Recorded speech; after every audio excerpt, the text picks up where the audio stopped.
నాలుక దుర్సుకి పళ్ళు రాలుతాయంటే ఇదే. మనం ఎక్కడి నుండి వచ్చామన్న సంగతి మర్చి స్వార్థం, అహం, పొగరు పెరిగి తాట తీస్తా, తలకాయ కూరొచ్చేస్తా అని ఎగిరెగిరి పడితే కాలచక్రం గిర్రున తిరిగి బ్లాక్ టికెట్స్ అమ్ముకొని బ్రతకాల్సి వస్తుంది. మొత్తానికి గుంటూరు కారం సినిమా రిలీజ్ అయి ఫ్లాప్ టాక్ని మూట కట్టుకుంది. ఇది ఒక పక్కా కమర్షియల్ మాస్ మసాలా ఫిల్మ్ అని అందరికీ తెలుసు. అయితే ఈ రేంజ్లో ఘోరమైన డిజాస్టర్ అయ్యిందంటే దానికి చాలా రీజన్సే ఉన్నాయి. మన ఛానల్లో దాని గురించి ముందుగానే చాలా డీటెయిల్గా డిస్కస్ చేశాం. అయితే ఆ నెగిటివిటీని మూవీ టీం అస్సలు పట్టించుకోలేదు. దానికి తోడు ఆ నెగిటివిటీకి అర్థం లేకుండా ఆడియన్స్తో వాదించారు, గొడవ పెట్టుకున్నారు, నోటికొచ్చినట్లు తిట్టారు.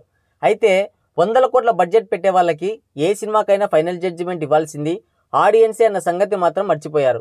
గుంటూరు కారం, కాకినాడ కాజా, పూతరేకులు ఫ్రమ్ ఆత్రేయపురం, కర్నూలు ఉగ్గాని, బళ్ళారి బజ్జీ ఇలాంటి టైటిల్స్ పెట్టి కంటెంట్ లేకుండా బాబు ఇరగదీశాడు, బాబు వంగబడ్డాడు, బాబు లేచాడు, బాబు పడుకున్నాడు, తెరలు చిరిగిపోతాయి, తెల్లార్లు పండగ అని 300, 400 టికెట్ రేట్స్ పెడితే ఎవడు దేకడం లేదు. ఇప్పుడు 100 రూపాయలు టికెట్ పెట్టినా సరే కంటెంట్తో సాటిస్ఫై చేయాలి అంటున్నారు ఆడియన్స్. ఏ ముహూర్తాన కుర్చీ మడతపెట్టి అన్నారో కానీ వెంటనే తదాస్తు దేవతలు అనుగ్రహించారు. ఇప్పుడు నిజంగానే హాల్లో ప్రేక్షకులు లేక కుర్చీలన్నీ మడతపెట్టేసుకుంటున్నారు థియేటర్ వాళ్ళు. ఈ గుంటూరు కారం మూవీ రిజల్ట్ ఇండస్ట్రీలో ఉన్న ప్రతి ఒక్క మూవీ టీంకి చెంపపెట్టు లాంటిది. ప్రేక్షకుల ఫీలింగ్స్తో, ఎమోషన్స్తో ఆడుకుంటే రిజల్ట్ ఇలాగే ఉంటుంది.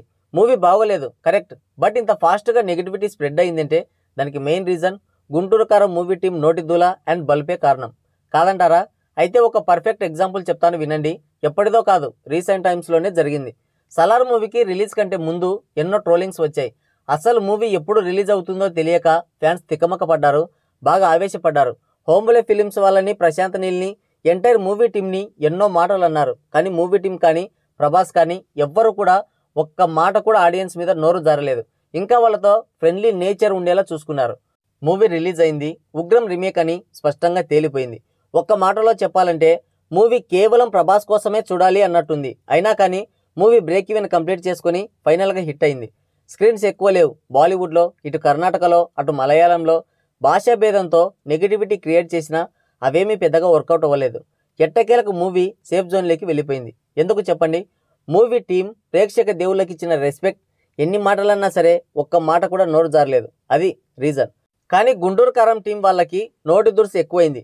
ఈ మూవీ ఫ్లాప్ అవ్వడానికి చాలా రీజన్స్ ఉన్నాయి. అందులో కొన్నింటి గురించి ఇప్పుడు మాట్లాడుకుందాం.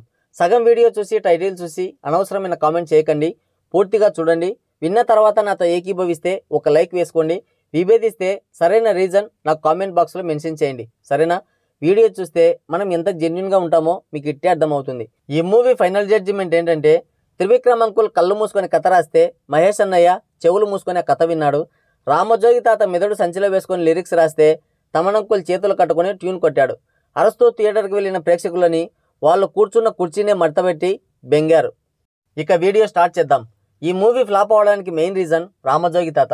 అవును, ఈ మూవీపై నెగిటివిటీకి మొట్టమొదటగా ఆజ్యం పోసింది ఈ మహానుభావుడే. ఈయనేదో అమెరికాలో పుట్టి పెరిగినట్లు ఓ మై బేబీ అనే సాంగ్కి మొత్తం ఇంగ్లీష్ పదాలు యూజ్ చేసి లిరిక్స్ రాశాడు.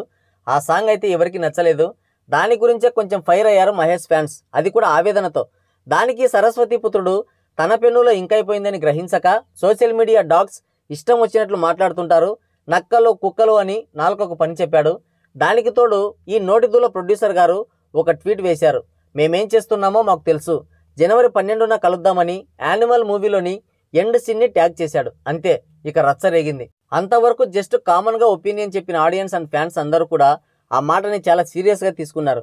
ఇక యథాలాపంగా రామజోగి తాతని అండ్ ప్రొడ్యూసర్ నాగవంశీ అన్నయ్యని ఇద్దరిని కలిపి బూతు పదాలతో ఒక ఆట ఆడేసుకున్నారు. అది పెద్ద చర్చకే దారితీసింది. మూవీకి మంచి పబ్లిసిటీ దొరికిందనుకున్నారు మూవీ టీం, కానీ అది కనిపించకుండా లోపల రాజుకుంటూనే పొగ మాత్రం పైకి వదిలింది. తర్వాత ఇక కుర్చీ మడతపెట్టి అనే సాంగ్ని వదిలారు. ఆ మూవీకి మంచి హైప్ తెస్తుందనుకుంటే విమర్శలు తెచ్చిపెట్టింది. రాసిన రామజోగి తాతని, ట్యూన్ కట్టిన తమన్ని, దానికి తలూపిన త్రివిక్రమ్ని, చేసిన మహేష్ని కూడా వదలలేదు, ఏకి పారేశారు. మూవీకి హైప్ లేదని ఇంతకి దిగజారుతారా అంటూ భారీగా ట్రోలింగ్ కూడా చేశారు. ఇక్కడి నుండి నెగిటివిటీ మరీ ఎక్కువ అవుతూ సినిమాని డౌన్ చేస్తూ వచ్చింది. ఇక నెక్స్ట్ రిలీజ్ డేట్.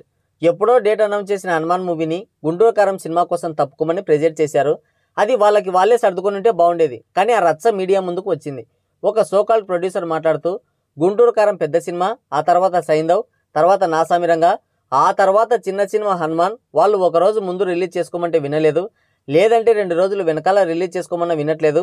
అయినా సరే దానికి కూడా సహకరిస్తామన్నాడు. అంతే, దెబ్బకి నెటిజన్స్ అందరూ ఆ సోకాల్ ప్రొడ్యూసర్ పైన ఇంతెత్తున ఎగిరారు. చిన్న హీరోలని ఇండస్ట్రీలో ఎదగనివ్వవా? గతంలో నిఖిల్ కార్తికేయ 2 రిలీజ్ టైంలో ఇలాగే చేశావు, మళ్ళీ ఇప్పుడు అలాగే బిహేవ్ చేస్తున్నావని విమర్శలు చేశారు. దానికి తోడు హనుమాన్ మూవీ ప్రొడ్యూసర్ ఒక 50 థియేటర్లన్నా ఇవ్వమని అడుగుతున్నాను, కానీ వాళ్ళు వినట్లేదు అని మీడియా వాళ్ళతో చెప్పాడు. దాంతో హనుమాన్ మూవీ పైన ఇంకా ఎక్కువ సింపతి అండ్ ఇంట్రెస్ట్ పెరిగిపోయాయి. చివరికి ఎంతలా అంటే గుంటూరు కారం వర్సెస్ హనుమాన్ అనే రేంజ్కి వెళ్ళిపోయింది. విపరీతమైన ట్రోల్స్, విమర్శలు, మాటల దాడులు ఎక్కువ అవడంతో ఆ సోకాల్ ప్రొడ్యూసర్ మీడియా ముందుకు వచ్చి ఇష్టం వచ్చినట్లు మాట్లాడితే తాట తీస్తా అని ఒక వార్నింగ్ ఇచ్చాడు. పిల్లి ఎంత ఎగిరినా పులవుతుందా? మేము సినిమాలు చూస్తే 4 రాళ్ళు వెనుకేసుకొని మా గురించే వాగుతావా? అప్పుడు కార్తికేయ 2 విషయంలో కృష్ణుడికి ఎదురెళ్ళావు, ఇప్పుడు డైరెక్ట్గా హనుమంతుడికి ఎదురెళ్తున్నావని ఒక డెవోషనల్ ఫీలింగ్ తెచ్చుకున్నారు. అయితే అతను తాట తీస్తా అన్నది మీడియా వాళ్ళని, కానీ నెటిజన్స్ అందరూ వాళ్ళని అన్నట్లు ఫీల్ అయ్యారు. హనుమాన్ హిట్ అవ్వాలని, గుంటూరు కారం ఫ్లాప్ అయ్యి మీకు బలుపు తగ్గాలి అని ఎమోషనల్ కామెంట్ చేయడం మొదలుపెట్టారు. అది చాలా దూరం వెళ్ళింది. మొన్న సలార్ విషయంలో జరిగిన థియేటర్ ఇష్యూను కూడా లాగి టాలీవుడ్ కరణ్ జోహర్ అంటూ స్లోగన్స్ అందుకున్నారు. హనుమాన్ హిట్ అవ్వాలి అనుకునే దానికంటే కూడా గుంటూరు కారం సినిమా ఫ్లాప్ అవ్వాలి అనే ఎక్కువగా కోరుకున్నారు. మూవీ ఎప్పుడు వస్తుందా అని చాలా ఈగర్గా వెయిట్ చేశారు ఫ్లాప్ చేయడానికి. ఫస్ట్ షో అయిపోగానే సోషల్ మీడియాలో రచ్చలేపారు. త్రివిక్రమ్ని, తమన్ని, ఆ సోకాల్ ప్రొడ్యూసర్ని, చివరికి మహేష్ని కూడా వదలలేదు. హనుమాన్ మూవీకి విపరీతమైన పాజిటివ్ మౌత్ టాక్ స్ప్రెడ్ అయింది. గుంటూరు కారం సినిమాకి అట్టర్ ఫ్లాప్, డిజాస్టర్ అంటూ ట్రోలింగ్ చేశారు. సెకండ్ షో టైంకే థియేటర్లో ఖాళీగా దర్శనం ఇచ్చేలా చేశారు. ఇంతటితో అయిపోలేదు, ఇంకా ఉన్నాయి. ఈ మూవీ ఫ్లాప్ అవ్వడానికి కొన్ని భయంకరమైన రీజన్స్, అలాగే రివెంజ్ కూడా ఉంది. అవన్నీ పార్ట్ 2లో తెలుసుకుందాం. మరి ఈ వీడియో పైన మీ అభిప్రాయం ఏంటి? నాతో ఏకీభవిస్తారా లేదా అనేది కింద కామెంట్ చేయండి. మరో ఇంట్రెస్టింగ్ టాపిక్తో మళ్ళీ కలుద్దాం. Thank you, take care, bye bye.